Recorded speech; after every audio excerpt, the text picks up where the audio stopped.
Welcome back to another vlog. May bagong loan app. And ako na mismo, like promise, wag niyong i-download yung loan app na to. Ang pangalan ng loan app ay si World Peso Home Credit App Philippines or PH. Bakit niya ginamit yung home credit sa keyword para ba ma-search? So, under po to kay Cosmos Lending. World Peso ha, pero Philippine Online Loan App. Bago or bagong palit pangalan. Anyway, so yung loan app na to merong 4.8 na ratings at 102 pa lang yung nakapagbigay sa kanya ng rating. Bank level security protecting every minute daw. Simple operation, fast, convenient, and fast. At kung based lang dito sa screenshot, sabi niya yung nagpapahiram daw siya ng 66,000 pesos. Screenshot pa bakit tinago yung figures. So, protected data from being leaked. Sabi niya ha, sinubukan ko siya so you don't have to. Kaya panoorin nyo na lang video na to kaysa mawindang kayo. So, keep watching.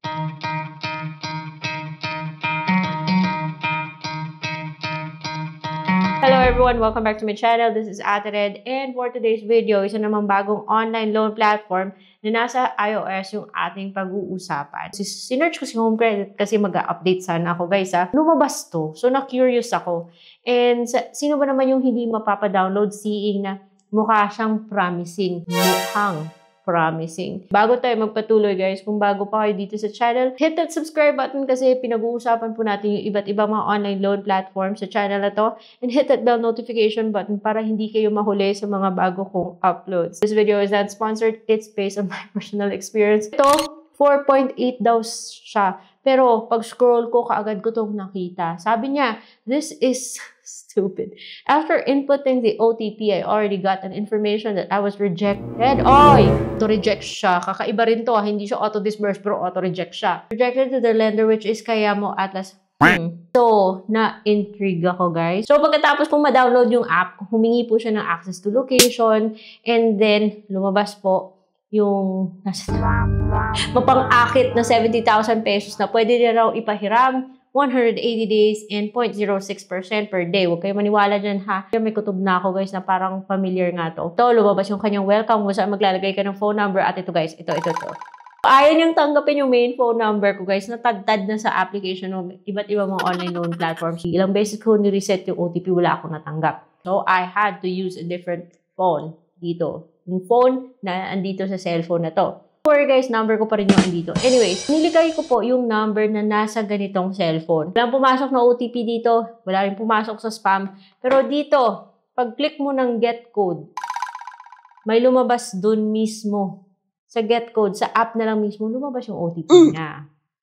So, tandaan mo lang guys yung OTP niya. Pagkatapos ilalagay mo yun doon. Pwede lang yun. Maglagay-lagay ka lang ng ibang number. Makakapasok ka agad sa dashboard nila. Kaya ingat po kayo sa mga ganitong loan app. Malay mo, maglagay ka lang ng ibang number. Tapos yun, yung OTP andito lang. Ingat-ingat kayo kung saan yung nilalagay yung mga phone number nyo guys ha. Provided by World Peso app are authorized by Kayamo Atlas Lending Corporation. Blah, blah, blah. Basta daw siya sa SEC. Ganon. Pero sa application process pa lang guys, magdududa na kayo. Hindi 70,000. 5,000 po yung naging offer niya at lumabas po yung dalawang loan app. Yung isa, si Fund Solution. May na-applyan ako isang loan app na hindi na si Fund Solution. Parang si Fund Solution din na nagpalit ang pangalan. Nag-request ako na magpa-delete ng account. Pero, ayan. At yung isa dito, Borrow Peso. Okay. Nung pinindot ko guys si Borrow Peso, ayun, meron ng information ko. Yung information ko dati na akala ko dinilit na nila. Andun na yung information ko kaya may check. Kinlik ko yung identity information, lumabas yung selfie ko. Tapos lumabas yung ID ko. So merong app na akala ko, nagpa-delete ako ng account na hindi pala na-delete. Kaya ingat-ingat po. Kaya nga sabi ko sa inyo guys, huwag nyo nang i-download to. Kaya marites na lang kayo dito. Pinindot ko si Fund Solution. Reject agad. So doon ako nagpatuloy sa kay Borrow Peso kung saan nandun na yung information ko. And nung nag-submit ako ng payment information dito kay Borrow Peso, offer niya naging down to 2,000. Pero at least pinakita niya yung breakdown. So dito sa breakdown niya, sabi niya, 2,000 sa 2,000 na offer, meron siyang processing fee, meron siyang total interest, mukhang mababa yung interest niya ha, and risk control service fee, pero yung ending nito, babawas pala siya ng 800. At yung matatanggap mo is 1,200 at babayaran mo 2,000 sa loob ng 7 days. So sabi ko, matatanggap ko ba yung pera pag kinlik ko yung confirm? At nung kinlik ko guys yung confirm or yung next, kasi pag pinindot mo yung next, parang sinasubmit mo yung application mo. Sabi niya, your loan application has been successfully submitted. Please pay attention to phone review or SMS. Magsisend daw siya ng SMS. At humingi pa siya ng stars. Binigyan ko siya ng 1 star. Pero I think kahit na binigyan ko siya ng 5 star, eh marireject pa rin. So reject ako. That's the ending. Reject ako sa loan app na to. And walang pumasok na SMS dito to notify me na na-reject ako. Buti na lang walang pumasok sa GrabPay ko. Yun yung ginamit ko guys.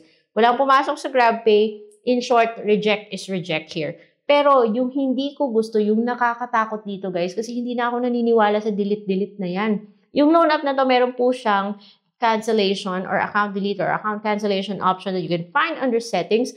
Pero, tulad din siguro to sa nangyari sa isang na-applyan kong loan app. So, dito talaga ako natakot guys kasi I don't know which one. Sa dami ng mga loan apps na na-review ko dito, I don't know which one yung nag-hold ng aking information. Akala ko nagpa-delete ako, pero bakit andito to? Dapat wala tayong information dito kasi mukha siyang bago. That's why I really hope hindi nyo pa nada-download yung loan app na to at tinapos yung buong video.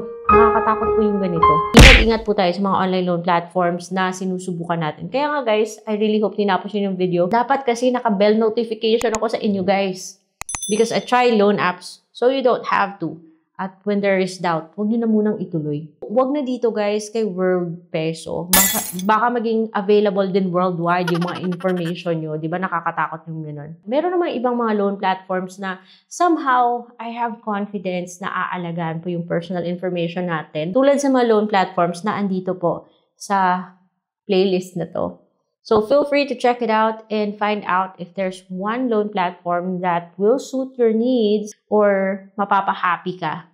Pero kung ako lang susunod guys iiwasan ko tong si World Peso. So hindi lahat ng may 5 stars are okay guys So that's all. I hope you learned something from this video. I will see you on my next vlog. Bye!